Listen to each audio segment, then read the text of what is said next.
Hello, everyone, and welcome to Rambles and Recaps, our lovely series where we talk about our current show that we just watched and how we're feeling about it. We just finished Castlevania Nocturne Season 2, and it was fucking incredible. My name is Mix Mayhem, and I am joined today by my lovely editor, Lord Squishy. Hi. So a little bit of preface.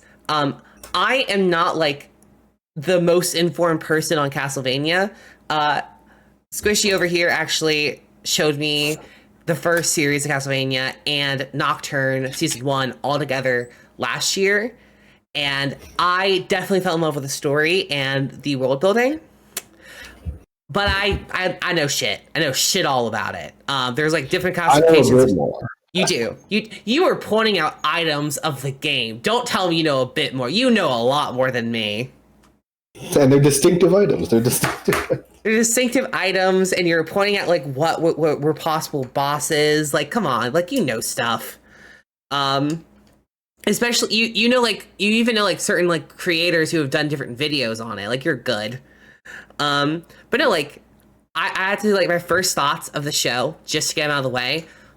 Fucking loved it. So many awesome sequences of fights, great choreography, amazing storytelling, great callbacks, beautiful magic, beautiful animation.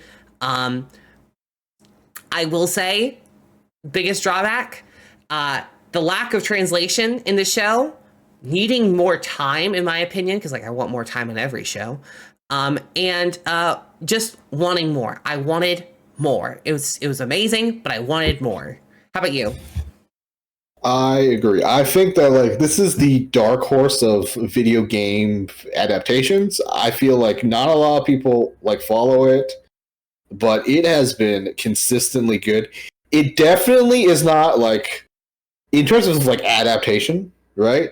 Mm-hmm. It is objectively. It takes a lot of liberties with the very loose like. But because Castlevania's lore is very loose and like like kind of like whatever. Right? It's kind of like you go. Sorry. No. Well, they play with a lot, and most of the changes they make, I think, are objective improvements. I think. Okay, when you describe it like loose adaptations, are we talking about like how Arcane is like loose? Or are we talking about like way more liberties than what Arcane did? Pretty way more, because like in Castlevania, right? Mm-hmm. It's like dude pixel man walks into Dracula's tower and he fights every myth monster ever to fight Dracula. And then that's kind of it, like there's lore about like the family line is destined to fight Dracula every generation and like whatever, right? But that's kind of it, right? And like here, like, and they classify like, okay, there's vampires, there is night walkers, there are mages, there are like different types of mages and stuff too. Like it's all way more spelled out. Well, that's actually a good point. There's a lot of different classifications here, a lot of different types of magic shown. And that's something I definitely love. I do like that like they kind of simplified it for the everyday person in the first season of Nocturne and like in regular Castlevania, but then like this last season, everything gets explained rapidly. Like if you blink, you will miss it. It's very, very fast. It reminds me of when Squishy over here got me into JJK, and he's like, "I'm gonna pause this and I'm gonna explain what happened because they're not." And it was insane to watch that and be like, oh, okay. And then like here, I'm like, I don't even have to ask. They're just gonna do it, and I need to not blink. Okay, moving on. Yes, exactly. And they just expect you and to like have digest that for later, and so like they're gonna do it, and they're not gonna explain it at all, and they're not. Yeah, they're not gonna explain it at all, and they're gonna have fun toying with you. Because like that was my thing. Castlevania, like shows, right? Like, and they've mastered the like, and this weird like formula that's like made for streaming, like a short ass like seasons, where it's like the first 6 ish episodes are all build up. It's all character stuff. Some minor stuff happens, sure, and it's just it's all build up for the characters to gather at the final boss, and then it's like 2 episodes of straight action. No, you're so right, because the last 2 episodes of each of these seasons have been, okay, we have built up the big bad. You're going to face them, and you're going to win something, but you're definitely gonna lose something. And I don't know how to feel about how emotional roller coaster it is. I guess the best way of explaining it is like, I took my inhaler, and like, I haven't had to take my inhaler in years, but like, I still remember the feeling of like that first puff of just like, oh God, just like energy going through me and being able to breathe again. And then like the rush, and then going back to the new season, and oh my God, everything is so slow. They're building it up. And oh my God, what is going on? Everything is happening all at once. Okay, moving on. A dragon is doing martial arts. Let's not take a moment and like pause. Let's just watch. But no, like to go over the season, I would like you to talk about the themes that you saw first, Squishy. Like, when did it cut out? I said, to go over the season, I'd like for you to go first to talk about like the themes and things that you saw throughout it that like you really like liked and held on to and like analyzed. Yeah, no, like this one had, because the first season was like, it was like Richter's story. It's him like overcoming trauma, all this stuff, and now it's like and like that's like Maria's turn to get trauma and then also work through it. It was like the focus, or like the good like half of like the season was just like Maria crashing out, as you said. Earlier. I said I don't want to call it a crash out arc, but it is a crash out arc.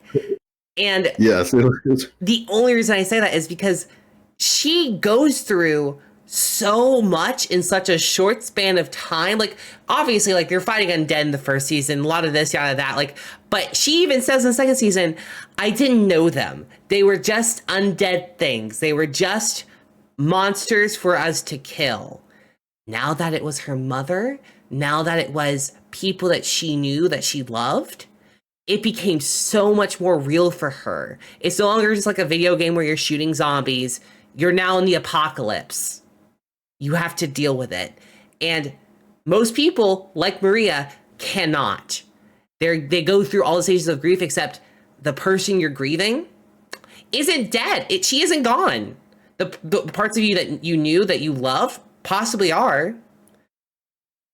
But you can still see her. You can still smell her. You can still feel her. You can still talk to her. But that part of her that was alive, that you knew, that wouldn't kill you if at all something happened to trigger this new violent nature, is in its place. And that makes the crash out even more understanding. Because, like, how do you grieve someone who's still there? How? And the truth is, you can't. You literally can't. And the entire show, like, we were like questioning, like, is it still her? Are they going, like, how much of being a vampire kind of like it changes you? And like, while it's clear that she's still loves Maria, right? She almost like obsesses over her. Until she like encourages her until she sees just how badly it affects her.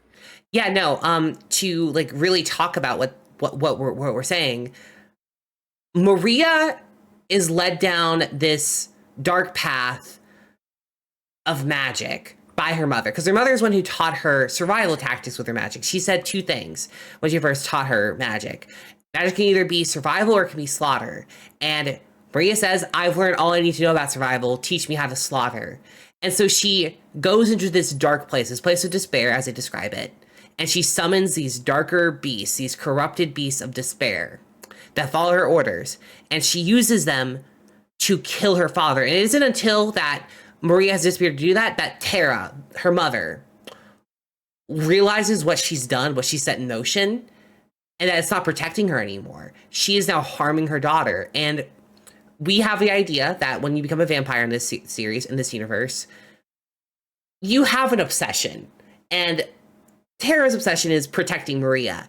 And so the fact that her obsession is now being nullified by her own actions, it creates a paradox. She needs to protect Maria, even if it's from herself, even if it's from her mother, who she is. And you see this heartbreaking moment after Maria kills her father, after she rightfully says, like, all these problems did not spring from anyone else other than this man right here. Because all of Maria's problems do come from Abbott, her father. And she takes out the violence on him, a line that she cannot go back from, she cannot uncross. And she crashes out. And she basically tells her mom, turn me. And you would think, oh, she wants to be with her mom forever. No. Maria does not want to face her consequences. She does not want to feel anything anymore. She wants to die, but she wants to be with her mom. That's what's going on there. And it is so beautifully done. And the way she heals from her trauma, which I will not spoil for you, is something to witness. They do it exponentially well for the short amount of time they gave her. Again, I want more time. I want more Maria. I want more Droida. I want more Annette. I want more Richter. My God, I never thought I'd say that about a Belmont. Yeah. Like Droida was also a surprising. I'm generally not. Especially since like in season 1, like Camilla was a very kind of one-note villain, like, you know, and she had like interesting like side side bitches basically, right? And but like she herself but like here, like all the focus was on Droida, and like, you know, and we see her like origin and her like journey through this. Like she is objectively a horrific like a woman that has done horrible things, but it's a fascinating journey of like power, and you know, and she comes to the power through a monstrous means.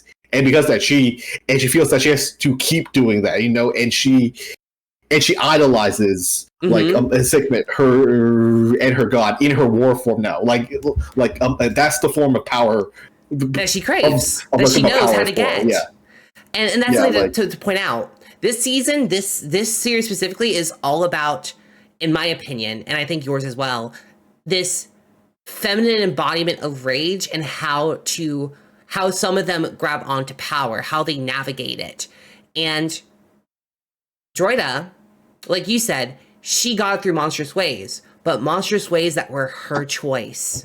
She chose to drink the vampire's blood. She chose that. She chose to do everything that she did. She had agency.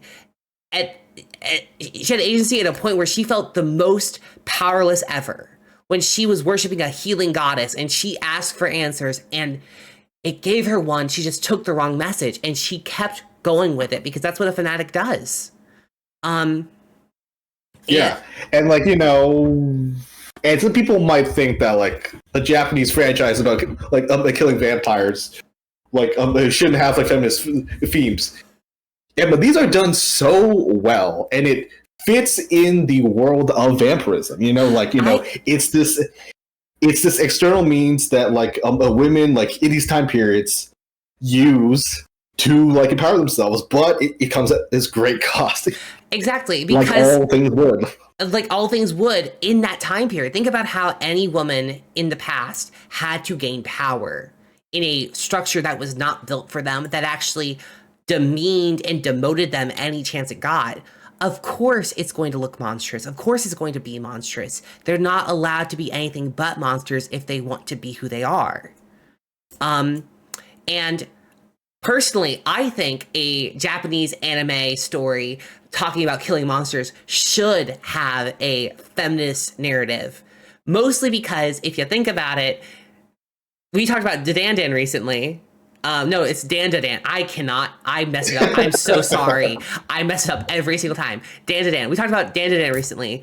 And one of the themes that they have there is like this violence against women that is like very common in Japanese myths and in culture. It's almost normalized until they fight back. I think a Japanese animation type of story talking about vampires should have a feminist narrative to it, personally, because it is showing a fight against consumption and being consumed. And that's perfect, in my opinion. Perfect. I probably didn't phrase that right, but I think it is perfect. Yeah, no, I see what you mean. And they didn't neglect the men here too, because Richter popped off this entire season. Like I found it so hilarious, and like all the other characters, right? On these long stories, these like power ups that they get, these like and these journeys and to build up to fight the goddess, the sun herself, right? And then Richter just pulls up with no power-ups, his hands and his family magic. And he fucking like lasts the longest out of everyone. Like, holy fuck! I think this is what straight men say. He locked in. He locked it. Yes, he locked it. Yes. I'm getting the lingo. I'm doing it. No, like, absolutely. I think it was great to see everyone getting these power-ups, because the first season was Richter's, right? Like he's fighting his trauma. He is overcoming parts of it. You never fully overcome it. You get past it and you can't help but look back. But he gets past it and he keeps growing, and he's there for his friends who need him whenever they're able to be there with him, you know? Because the others stand out of this season, right?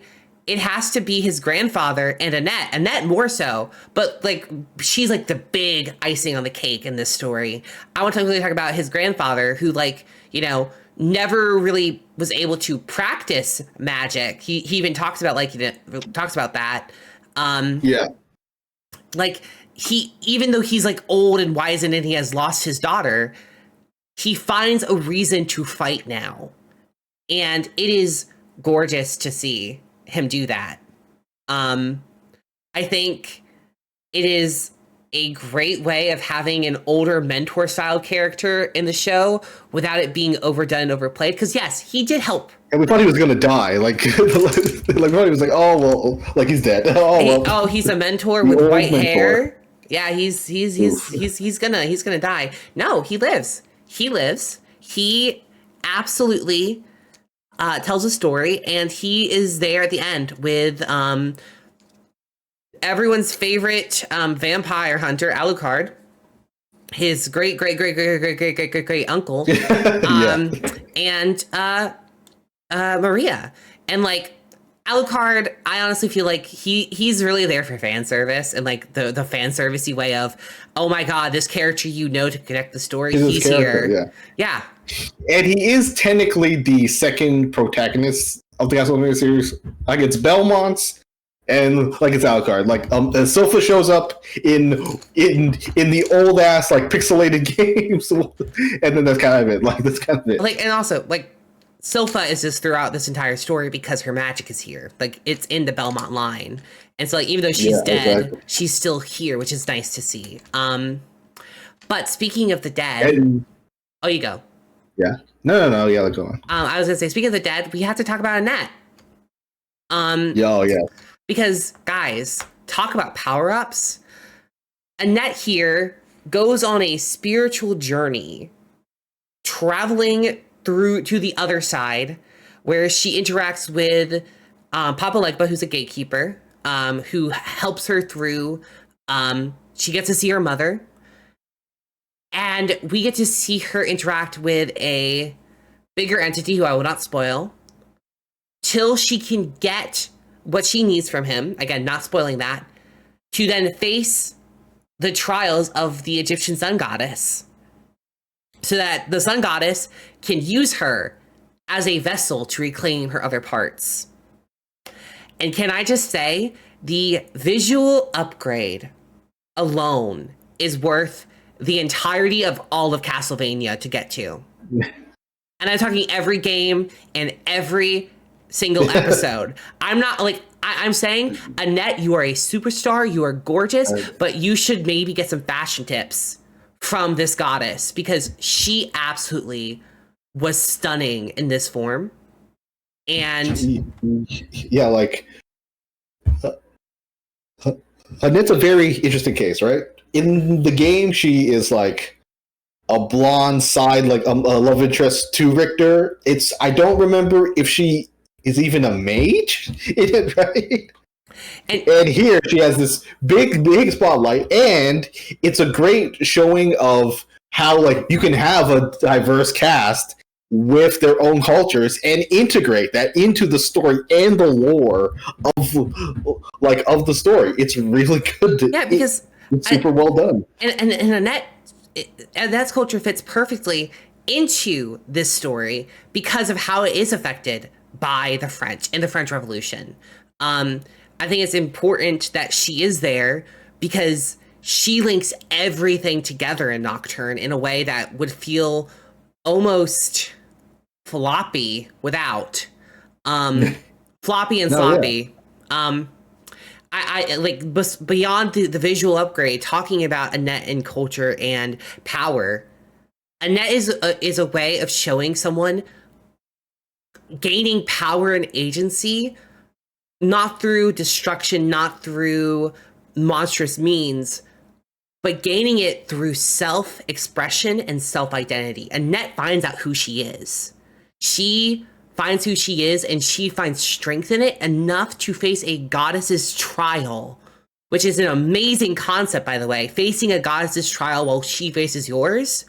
10 out of 10, I will steal that for a D&D campaign. Oh yeah, like it's a great idea. Her like metal liquid bending is so sick. I wish she used it more. I'll be honest. I wanted more Annette. I need Nocturne season 3. More Annette, please. Thank you. They might do a season 3 apparently because they still haven't done. Because like Richter has 2 famous stories. They have done the the Elizabeth one. They could still do one called A Symphony of the Night, but that's more like Alucard and Richter focused. It would be interesting to see how they adapt those. I mean, they're Alucard and Richter are in different places, so it'd be kind of cool if the story was them dealing with the same threat in different areas. That'd be cool, but like I don't need that. I just need more Annette, more more Maria, because they're the standouts. Again, the women in this show absolutely showed up, and I don't want to hear anyone saying, "Oh, it's poorly written." No, you're wrong. I don't need to explain why you're wrong. You're wrong. I think you need to come in with you if an open mind. And especially if you're a fan of Castlevania, like a diehard fan, this is like an alternate universe. Like it's. Think of it like imagine if it had a cohesive story. A cohesive story with a through line. Like 3-act structure, yeah, exactly, and a through line. Like and plus, like you will enjoy it because it is a well-crafted story. And it's an artistic triumph. Like they saved all the budget, like for those fast fight scenes. But these fight scenes are well choreographed, extremely well written, and just jaw-droppingly epic. No, absolutely. They are absolutely this epic story being told, and it lets everyone breathe. It lets everyone breathe enough, just so that way when they let out the exhale, you don't know if it's gonna be their last or not. I think coming at it as an alternate universe is a good idea, or if you don't know anything about Castlevania, I really strongly suggest it as someone who normally does not like shows like Castlevania Series 1, because what the fuck was going on with some of the choices you made? I'm watching you. There are certain scenes, and Squishy knows the scenes I'm talking about, that I was like, why was this even included? Now we got the reverse, though. We got the reverse, but not as graphic, which, I don't know, maybe... He was pretty graphic. I saw that guy's whole ass 3 times. I saw that guy's whole... Yeah, but, you didn't see any action going on directly with that. Squishy, I had to see actual intercourse. You gotta see the. No, like, they still hate it somewhat. And you saw the motion though. And you saw the motion. I guess I saw the Mormon version of it, maybe, because that's what they do. Anyway, moving on. No, I think Nocturne is a step in the right direction for Castlevania going on as a franchise slash series. I know a lot of people loved Series 1, and when they got to Series 2, Nocturne, they weren't excited because it was just one season. The reason why you love Castlevania the first season so much is because it was the first series. And you need to move forward with the story because Belmont is a long line that apparently goes to the modern day where Dracula's a twink or something. Castlevania is a dead franchise for the most part, and the company that owns it has like kicked out all the devs that made it, and they haven't done anything with it. Except give the rights to Dead by Daylight for some reason. Oh yeah, no. That happens a lot with series. You can see that Konami did the same thing. I have a whole thing with Dead by Daylight. That could be a whole other segment in Rambles and Recaps. No, like, I think, like you said, come in with an open mind. Absolutely. We've covered It's not that long. Mm-hmm. It's about 4 hours, eight entire episodes, and it's crazy how efficient they are with that small time period. Yes, because like with Arcane, which again, I hate having to compare things together, but for a series of like a similar episode length, right? It is insane how much more time Arcane has and does a very similar thing of like having a complete story, whereas this has way less time, same amount of episodes basically, and has a contained story. Like you might want more, but it does have a satisfying ending. Yeah, like I think the smallest flaw like media can have is that you want more of it. Like that's the best flaw that you can give it. Like I think it's a bonus flaw. It's like, oh yeah, no, it sucks. I want to see more, but also I want to see more, which is a good sign. It shows good writing. I think to move on to the next point, unless you want to talk more about like the series at large or character moments, is talking about our favorite character and what like made them our favorite character this season. Yeah. I'll go first for this one. Sure.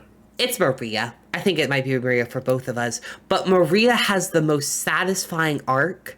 When she said all the problems in the world are because of old stupid men, I kind of cheered a little. It was absolutely wonderful. And the way her magic manifests because of her emotions gave me chills and gave me reminiscent vibes of like my first time reading X-Men and seeing how mutant powers are affected by emotions. I have to link something to X-Men in a video. I'm so sorry, guys. It has to happen. Oh yeah, that's fine. But that's like my favorite character. Thinking about it, it's strange because I do think that Maria had a good arc that like paid off well and only in a few episodes. Mm-hmm. I think it might be Jolta if you're thinking about it. Really? I feel like we saw her journey. I didn't like. Normally, I hate the twist villain. Oh well, I'm just going to take over now, right? Mm-hmm. But I didn't mind it here, and like really, like objectively, I just love how extra she was. And she, like, when she's like murdering and the like French army, right? She's like posing dramatically as the blood splatters around her and shit. Like like we make fun of her, right? But it's like like it's enjoyable, like teasing, like she's so extra that like it's enjoyable. I need you guys to understand that like this was not the opinion of last year for you, for Joyna. Yeah, true.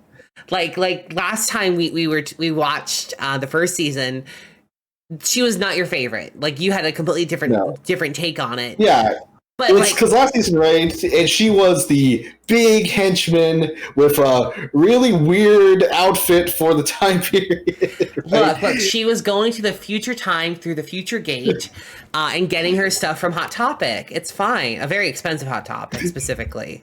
Yeah, she used her demon powers to make pink latex and like heelless heels and sure, right? And but here, right? And she's a demon. Okay, so first of all, and so like here, like all her parts are meshed onto her, so it's fine. And her demon form comes with like a dangling like earrings and shit because why, right, like why not, right? And then we see later though, right, that like all the sharp bits on her like extend out into weapons. So I was like, oh, okay, yeah, that makes sense, Like, no, it absolutely right? makes sense. I think Here she is way more enjoyable. She's not just it's the side boss for Richter to fight.